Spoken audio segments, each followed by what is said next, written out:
Hello everyone and welcome back to my opinion. And the Chennai Super Kings have won IPL 2021. And this is our fourth trophy and we're one behind the Mumbai Indians who have five trophies. And I think we should be 5-4 up because I think we should have won in 2019, but it is what it is. And the fact that the reason why this win was such a good win in my view is because we've kind of had the same squad in as we did in 2020, apart from a few players. And with these players, the fact that they're not playing international cricket and not playing regular cricket or pretty much any cricket apart from the IPL, or a lot of them anyway, it's that there's always this rust element. There was still this rust element associated with CSK from the last season. And looking at the squad, I actually thought on paper after the 2021 auction, I still thought that our squad was probably one of the strongest out of all the teams in the IPL. But if you delve into that, obviously there's the things that I talked about. And I thought especially after the first game of the season against Delhi Capitals, where yes, we scored 188 in the end, but they kind of brushed us aside a bit. And I thought that was it going to be where we'd see a blunt CSK. I didn't want to make too many assumptions after the first game, but considering the season of 2020, same group of players mostly, and this loss against the second best team in the IPL odds. I mean, yeah, I would say, and this season I think they were probably the best team, and from the last season they were the second best team in the IPL. And I just thought that CSK until the playoffs, the playoffs of this season, we lost to Delhi Capitals four times in a row, and I just thought if we can't put up a better fight against the best, the best or the better teams, it's that I never thought that we'd really be able to get that cutting edge and go further. But we got into a great, run of form. By the end of the first leg, we were 1-5 and lost two. And yeah, we finished the league phase on the top of the group, and we qualified for the playoffs. And I think that I just felt like the reason why this is such a great win is because we've had the same group of players, and certain departments have performed so well, certain players have performed so well that it's actually masked the imperfections in the team. I think that you look this was the battle of yes, CSK have kind of recovered in this fact, but like towards the end of the tournament, but this was the battle of the misfiring or not even misfiring, the failing middle orders. Really, this was the battle of that. And I just think that CSK, they found, especially until Uttapa came into the side, there wasn't necessarily someone who you could bank on that much, because Moeen Ali did really well in the first half of the tournament and then tailed off, and he played an excellent innings today, which propelled CSK to a high total, along with Faf du Plessis also playing aggressively. And yeah, until Uttapa came into the side, until they made a statement call. I mean, I'd say in form wise, you'd think Reina should be dropped. But the thing is that they really wanted to give him a chance, and I understand what they did as well. They really wanted to give him a chance to see if he could provide at least a good innings, let alone an impactful one. But it didn't work, and I guess they would have had to do this with a heavy heart. But they've dropped Suresh Raina and they got Uttapa, and he's contributed in really that he hit, I think, a 19 against Delhi, 19 of 19, and then he hit that 61 that he scored in, I think it was the qualifier one, that 61 that he scored. I thought that there was a case of him even being the man of the match, because we just lost Faf du Plessis early on, and Robin Uttapa came in, and it was almost like we were, he wasn't under any pressure at all. And because of the way he played, and even the way I thought the moment he walked out, I never actually thought we were in trouble. I just thought that he's a high class player walking out to bat. And I think that I never, for example, it's like the Raidu example kind of. I never really thought that even though they hadn't played cricket, for a long while, I never thought that they'd be as affected by rust. And I definitely thought that seeing Uthappa, especially in these last two innings, he seems like he's not rusty at all. And I'm not very surprised because, he's a class player. And as I said, certain players, even if they aren't playing often, they just have this hunger. And with Raidu, I guess it's more vibrant. And with Uthappa, he seems like a very, especially with what I've seen him in the Crick Buzz Live podcast, the Crick Buzz Live episodes during the World Cup and all. He seems like a very soft-spoken person, and I think that his batting, it really shone through. I mean, I wasn't surprised, but yeah, he played brilliantly. And yeah, I just felt like the openers scoring 630 odd runs each, and Gaikwad only beating Duplessis' tally by 2 runs. Both of those two, I thought that they masked a lot of the problems that CSK had. And the bowlers, CSK always, I think that looking at this bowling attack, I knew we had something to work with. You have one of the best swing bowlers in Deepak Chahar. And I think statistically from also IPL 2020, there was a stat that showed that he's managed to swing the ball more and for a longer period of time than all the other bowlers. I mean, even Trent Boult. And despite the fact, and Trent Boult had a much better season in 2020 than he had in 2021. This is the start I'm taking for 2020. And I think that Deepak Chahar, despite the fact that he didn't have the greatest UAE leg, I still think that he has bowled, quite well generally throughout the tournament. And I just felt like Shardul Thakur is playing magnificent cricket. And in a time where I never thought I'd actually say this before, but Shardul Thakur has, for me, eclipsed Chris Morris. Now, okay, you could say Chris Morris has been around for longer in the T20 circuit, and he's more, he is more reputable, and he's played some incredible innings, and he's expensive, but he gets you wickets with the ball. And I thought in 2020, I could just about give his season a pass because he did pretty well for RCB when the first games that he was included in the team, but I think towards the end he kind of dropped off a little bit. But I would still say he had a very good season, and considering that it didn't quite work out for Chris Morris this season, I actually think that with the consistency that Shardul Thakur's, how well he's playing, and the fact that he's kind of emerged from that, I think that the innings that he played in Australia, that 67, and that partnership with Washington Sundar has completely changed his life, I would say, because now people look at him as a proper all-rounder, and he more often than not, especially, and the thing is that if you just do it in a T20, like, just hit a few on a 20 off 9, yes, obviously it's great for the team and all, but the fact is, I really think he established himself from playing well against the Australian Test team in Australia, and then scored a 60 odd in England against England. And I think that those two innings show that he could hit against the elite bowlers in the highest level of cricket, which is Test cricket. And because of that, you kind of see, look, he knows how to bat. And so that's the reason why, of course, he didn't, and I'm saying this, but really he only faced, I think, 5 balls in this entire tournament.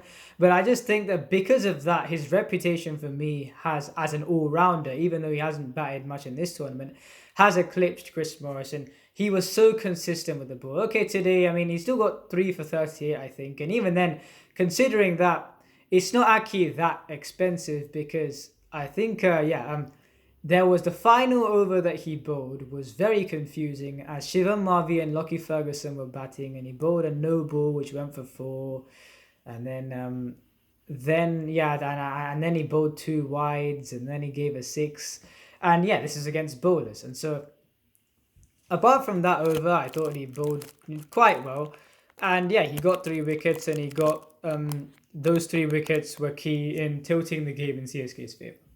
I'll get more on the CSK's bowling performance on the day in a bit, but I'm saying that, I think this has been a great season for CSK, and they thoroughly deserve to win the competition. And getting to the other team, I think that KKR, the turnaround has been incredible, especially after being, out of the first 7 games, they had won 2 and lost 5. And the thing is that, especially some of the ways that they'd lost those first 2 games, especially against the Mumbai Indians, and especially considering that at that point, after they lost that game, it was 22-6 to Mumbai Indians, and so it was clearly they would have known that they've lost to Mumbai Indians many times, and they would have thought that they're just, they're basically there really, and they somehow managed to lose that game. And okay, Bumrah bowled well, and Kunal Pandya won for 13 and 4, but still they would have felt that they should have won that game. And more than even that, I thought that, and this is no disrespect to Rajasthan Royals, but KKR would have been good because it was pretty much the same squads as in 2020. I mean, yeah, similar squads. So they would have thought that they would beat Rajasthan Royals. And in Mumbai, so I mean, in the first leg, the Mumbai pitch wasn't exactly what you'd associate it to be, and I do get that. But the thing is, they stumbled to 130 odd, and then you thought, would Rajasthan Royals maybe collapse because you never quite know about their batting, and they just didn't. And Rajasthan Royals played very well that game, and KKR they looked flat. I mean, you just never thought that. You would have never thought that they would have, made it even in, well, you never thought they would have made it to the playoffs. But yeah, they did. And I just think that in the second half of the season, from the very first game of the second leg, they got RCB all out for 92, and they just brushed them aside. And I think that game, well, half unearthed Venkatesh Iyer, who I don't exactly remember who they would have dropped to accommodate him, but I think that, yeah, I mean, it really marked a change in fortune for the opening partnership, because Shubman Gill, I think, had only scored 118 runs in 7 innings until that point, and he also has been in great form, is scoring, I think he scored 3 or 4 50s in his last few games, and it's been a while since he's had a failure, and especially on pitches that have... It's been quite slow pitches, and even though they've only been chasing 130 odd a lot of the times, he's had to play these mature innings to get his team over the line, and he's done that. I think that he really has been great in this in the second half of this tournament, and that Shubman Gill's been great, and Venkatesh Iyer as well. He's only just this is the first time that he's kind of people are seeing him. And yeah, he's been great. He seems like a very expansive player, and I've seen quite a lot of the time where he goes through cover, and it's just the fact that I think that in the power play, him attacking the bowlers has been great for KKR, and with him you don't quite know what to. I think it served as a surprise, because when they saw him, no one actually thought that he was going to take the second phase of the IPL by storm as he has, but he has, and even today he scored a 50.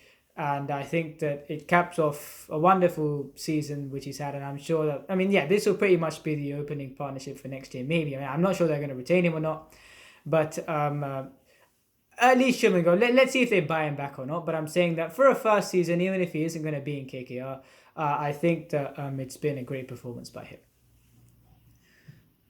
The bowlers, Sunil Narayan and Varun Chakravarti, the spinners, I think the reason why KKR haven't had to chase too many, or even then, they've capped the opposition to the 130 odd score, and then they play in a mature manner in the chase and get over the line on a tough pitch, is because of their spinners. And they're two bankers. I mean, they'll get good economy rates and they'll get wickets. I mean, what more can you ask of a bowler than that?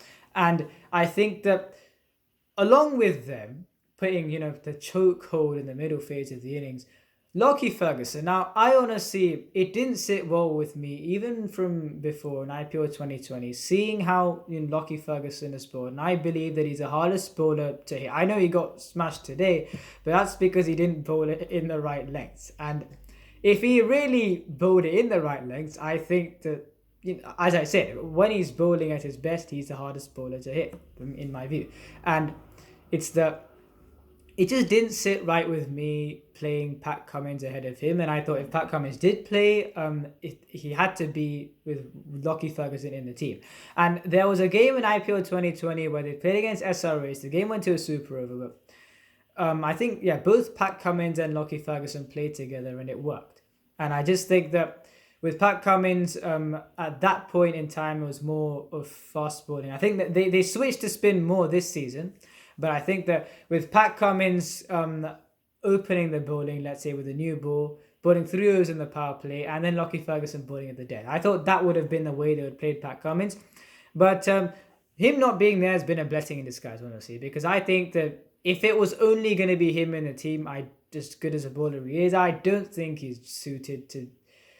I would honestly put. You may think I'm going for recency bias, but I'm actually not. I would actually put Hazelwood ahead of Pat Cummins in T20s, because I even thought from before that you've never really seen Hazelwood be. Yes, he may have gone for runs sometimes, but you've never seen him be obliterated.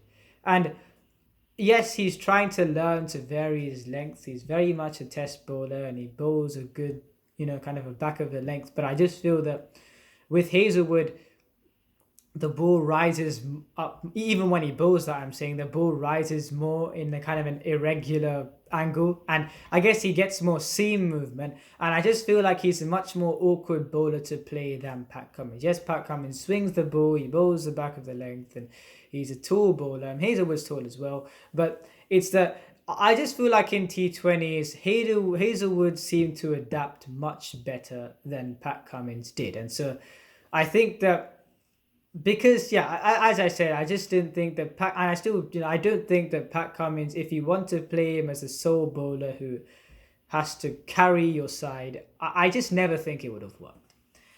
And then Lockie Ferguson is a blessing in disguise for KKR. Lockie Ferguson came in and for many games bowled brilliantly. He bowled quick, and the batsman couldn't play him. And apart from CSK, no one's been able to do anything. And I say apart from CSK, apart from Faf du Plessis, no one's been able to do anything. Because the last time he also got hit for 50 runs, I think, in the previous season. But that's because I've said this before. He was bowling slower balls to Gaikwad, and especially, to a batsman from the subcontinent, an uncapped player. If you can bowl 150, why wouldn't you bowl it? And so, I just think that apart from Faf du Plessis, no one has actually been able to play Lockie Ferguson at all. And I honestly think if I were KKR, I would retain pretty much all the bowlers. Well, most of the bowlers anyway. And I think that those two, those the top order with Gill, Venkatesh Iyer, Rana, Tripathi, and also the bowlers, I think they covered for the misfiring middle order, which, I say misfiring, completely failing middle order, which Morgan, as well as he captained the side, he didn't really do anything with the bat. Shakib Al Hasan, he bowled well, but even then it was just... The problem with Shakib Al Hasan is that I think if he doesn't bat at 3, he shouldn't be playing in the side. And I think it should, because if he doesn't bat at 3... he effectively slows, if he takes the time to play himself in, he doesn't look comfortable at any other phase of the innings if he doesn't have time. And I just don't think I expected anything of him with a bat when he walked out to bat, honestly. And so, he's not had a great season. Dinesh Karthik, the thing is, he's played he's played some good cameos when he's walked in to finish the innings. And I guess he's been good in that front, but I guess that they would have probably wanted him to stick around longer on a few occasions. And I mean, especially like, for example, the times which he had walked in a bit earlier, you still have to be able to play. You still have to be able to stay in when you walk in a bit earlier. And so I think that being part of a middle order, I think that should have been thing that happened. And Russell, apart from, I think there was one game against CSK where it was when KKR were 31 for 5 and almost won the game in the end because of Pat Cummins' 83. But before that, Russell was the one that started the hitting, and apart from that game with the bat, he didn't do much. But with a ball, he has been good. But I'm saying that him also being injured, I think that KKR didn't really need him in the end because that's how well they played. But I think that it took away this real X-factor player. Let's say if you wanted to, chase a total down on a pitch like today. And I'm not saying he should have been in the side because, people saying, should Morgan have stepped down? Well, no, he shouldn't, because he led his team to the final. And if a captain drops himself, for Andre Russell to go in, you're playing against MS Dhoni, who, I mean, if you need that kind of a level of, what I'm trying to say is, if you have one tactically astute captain, is it really smart to drop the captain that you have who just won a World Cup not too long ago? And I don't think the team would have been harmonious, and they may have even given more runs than they actually did without that, the kind of the mind to make decisions. And so yeah, I kind of went on a different tangent a bit, but that was KKR, and I think that yeah, with their recovery, they definitely deserve to be in the final. And CSK had just about impressed throughout the tournament. I'm saying gonna say just about because every time I watched CSK play, and every time everyone watched CSK play, it was fairly obvious that there was a glaring weakness, which was the middle order as well. But I think the certain departments of the team and Dhoni's captaincy as well, and also against Delhi when he scored the 18 off 6 to get CSK over the line, I think that they also played well when they had to. And yeah, I just think there's something about CSK which makes them get through the tough moment, rise from the tough moments, and maintain this consistency that they have done, that they've kind of, the standards that they've set for themselves. And so getting to this game, I wasn't surprised that KKR bowled first because there has been a formula in the past few games. They bowl first with the spinners strangling. Even if the batsmen get 50 runs in the power play, I think the opposition team also knows that the spinners would be difficult to play. And I think that CSK were 50 without loss after the first 6 overs, and I thought it was all well and good, but Varun Chakravarti bowled 1 over in the power play, and I think it went for about 7 runs. And I think that I wasn't as worried for CSK, at that moment, because I just thought that the openers are in good form, and I just think that compared to all the other teams, our openers probably play spin the best, and therefore they've not struggled as much against Narayan and Chakravarti, especially so Gaikwad in one of the games in the group stage. He, especially when I think, in the second leg, he kind of went down the track and played on this lofted shot over mid-off.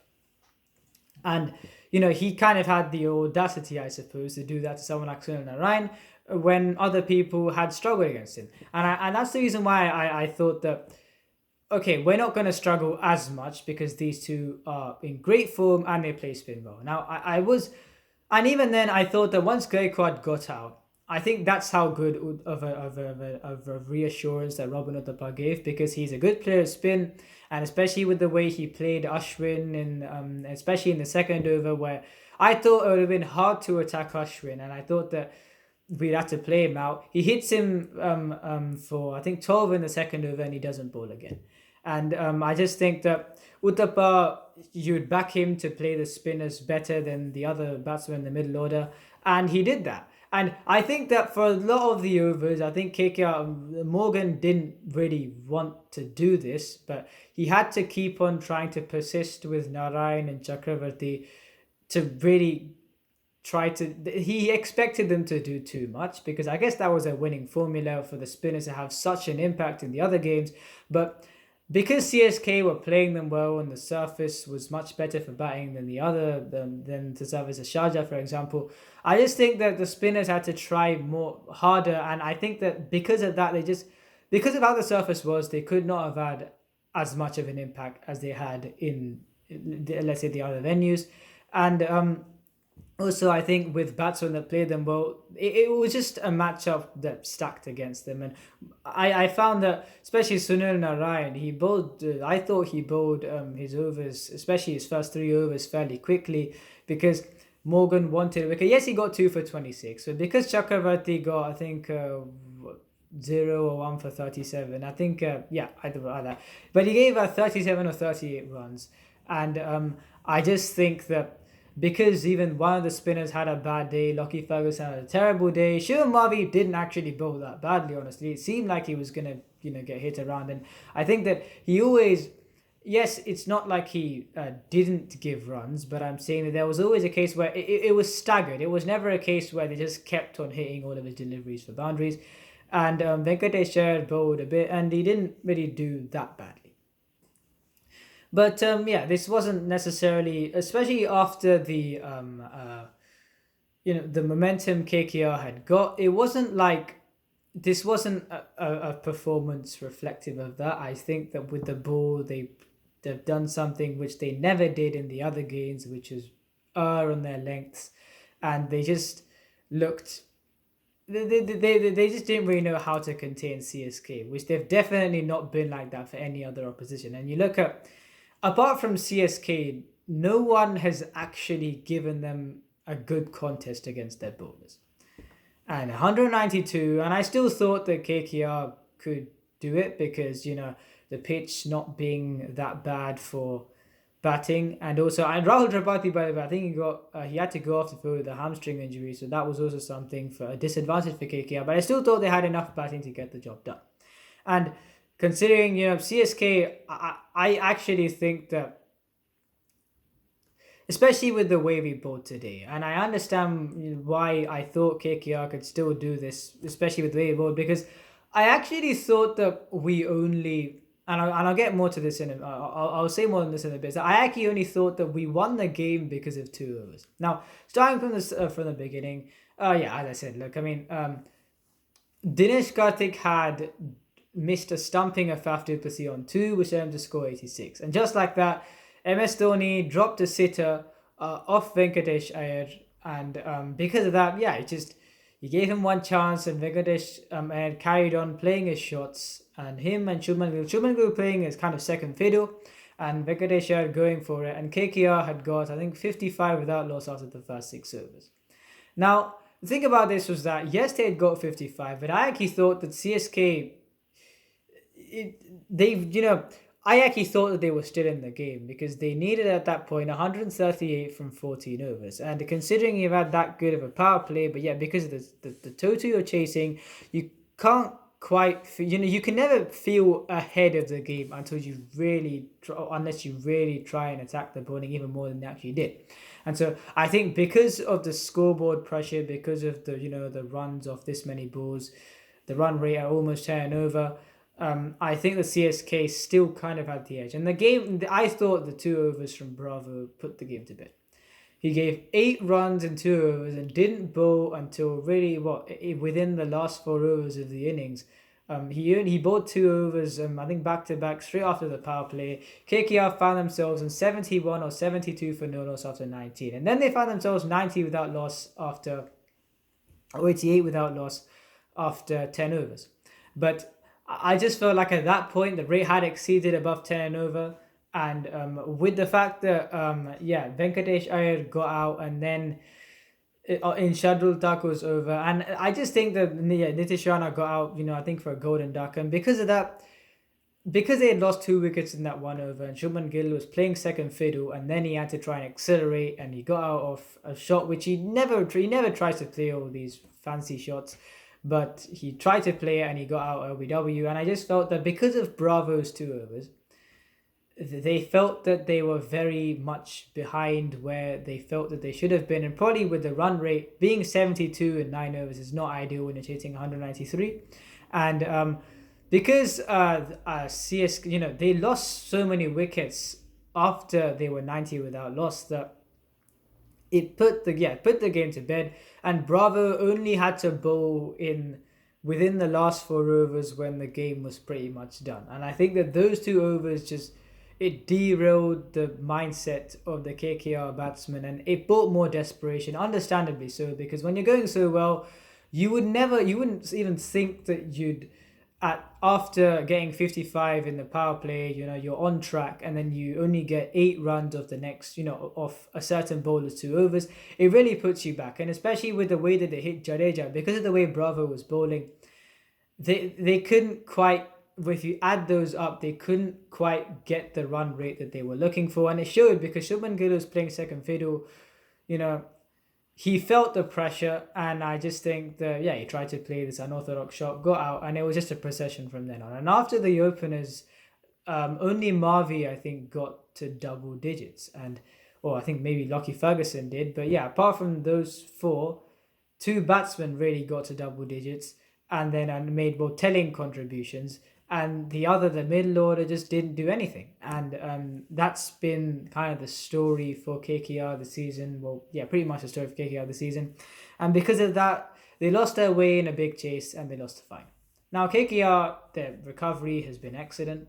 And I think despite the fact that Owen Morgan has not contributed with the bat, I think that his captaincy, as if it wasn't for Owen Morgan, I don't think the KKR would have actually made it to the finals, because you need that tactical mind to make sure that things fall into place and you can execute your they know what they're doing. And I think if you look at both of these captains, MS Dhoni and Owen Morgan, World Cup winning captains, and I'd say right now best two white ball captains in the world. And I just think that despite the fact both of them not contributing much with the bat themselves, just that leadership was what brought both of these two teams into the final. And CSK won in the end because they played better on the day. But as I said, if you watch the game, I think we only won because of those two overs, because I actually thought that the other bowling was fairly ordinary. I just think that those two overs by Dwayne Bravo caused the sense of desperation in the KKR batsmen, and because after one wicket fell, many fell, and that was done. So the post-match conference was there, and I think, any CSK fan or any cricket fan, especially Indian cricket fan, would probably be watching it for, even more than the trophy presentation, would be for one reason. And I think it was, the last question that Harsha Bhogle asked MS Dhoni. He said, on behalf of, and it was kind of dragged out for a while, I said, now on behalf of all CSK fans, I'm asking, will you be playing for next season? And Dhoni said that it was about, it depended on what the BCCI said. And I guess it was, I didn't really know what he meant by that. And I personally, when he tried to sign some camera, but nothing appeared on it, but he tried to sign the camera, and I actually thought that he was retiring after that, and also with all the photos that he was taking and everything with his family and everything, and with the other players' families, I thought he was going to retire. But he's kind of, you don't know. The thing about this is this. I don't actually mind if he doesn't play for CSK, but I want him to play. And I think that I've always thought that it was going to be very hard for CSK to try and retain Dhoni. And, considering he'd probably be the first person they would retain if they were going to retain him. 12 crores for someone who may only play one season. That's the thing. It's just that wasting a spot for someone who this season has unearthed a good core for CSK. And I don't think even Dhoni himself would kind of want to compromise on that core. And I think that they could buy Dhoni back, and I may be withdrawing emotion of the other franchises out of the equation, because anyone would want to buy Dhoni for their team. It'd be great, on the field. Tactically, it would give them that extra edge to win games, or more of an edge to win games. And also commercially, it would be great.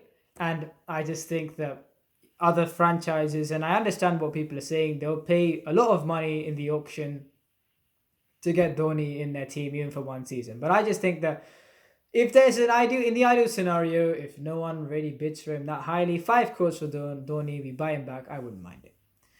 And getting to possible retentions for these two sides, obviously there are players that, especially in CSK, that they need to let go. I think Suresh Raina, that's probably his time in CSK done. I think he'll go to one of the new franchises to establish, some kind of he's been an IPL legend, and so you go to a new franchise and you can really get this fan following, and it would seem like those whichever franchise he goes to, if it is one of the new ones, they'll feel more part of the IPL, because you have a relatable figure, and I think that it will become easier for them to start off their journey of establishing themselves in this tournament.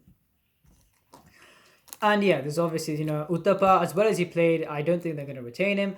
Ambati Raidu, honestly, he's good, but are you going to keep on? It just, for a mega auction, I just don't think he'd be... I'd probably pick him as a very last resort. Like, I'm not saying I'm not going to pick him, but it's just that you look to get other players first. And then there's a good core that CSK have. I think, Gaikwad, Thakur, Chahar, I think those three with Jadeja as well. And maybe someone like a Faf du Plessis, I don't know. But I think those 4 have to, be in CSK as, the Indian core. And And yeah, I just think that CSK have a good base that which they can build on. Now here's the thing for KKR. I actually think that okay, like there are a lot of big names in the KKR team that you'd think to retain straight away. Now here's actually my retentions: Varun Chakravarti, Lockie Ferguson, Shubman Gill. Then who else is it?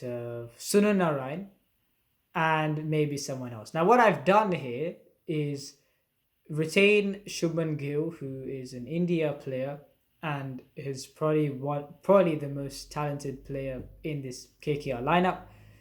And then you have the bowlers that have done so well, and you have class bowlers like the ones I mentioned, class bowlers. And I just think that I didn't say one name, which many people would probably have in their thing, which is Andre Russell. But the fact is, they didn't need Andre Russell now. And if he's going to be injury prone, not play many games, and I just think that you have this bowling core, which I think is quite foolproof because you're looking at Andre Russell, who's an impact player, and apart from 2019, I think because of 2019, people kind of expected these superhuman standards. But he's always got about 280 odd runs, thereabouts, and he's got wickets at economy rate in kind of the mid to high nines. And it's that he's been a good player. He'll give you that every season, but it's just the fact that you have, as I said, you have a bowling attack that's done so well and can prove to stifle any team. And I just feel like, would you really want to compromise the formation of that attack just to get someone who, yes, he's a relatable figure in your franchise, he's done some great things in the past, but he doesn't quite fit in to this plan. As you know, you can retain two overseas players out of with three retentions, two RTMs, and two overseas players. Out of those, I think you'd rather retain Narayan and Ferguson, honestly, as more frontline bowlers. And yeah, I think that it would be, if KKR do this, which they probably won't, because I understand they'll kind of probably look to the glamour of the other players. But if it was me personally, I would do this because I think this is a great base to build around. And yeah, I just think that I don't as that's for KKR. And as far as Dhoni is concerned, I don't mind which team he plays in. I just want to see him play. And him going to a new franchise, the same thing I said with Ren, and even more with Dhoni, because people will look to that franchise a lot, and it would make them feel one with the IPL, and it would probably be an accelerated process because of the player that, if he does go there, the player that's captaining them. If you enjoy this video, please like and subscribe, and please share this video with your friends. And remember, this is my opinion. What's yours?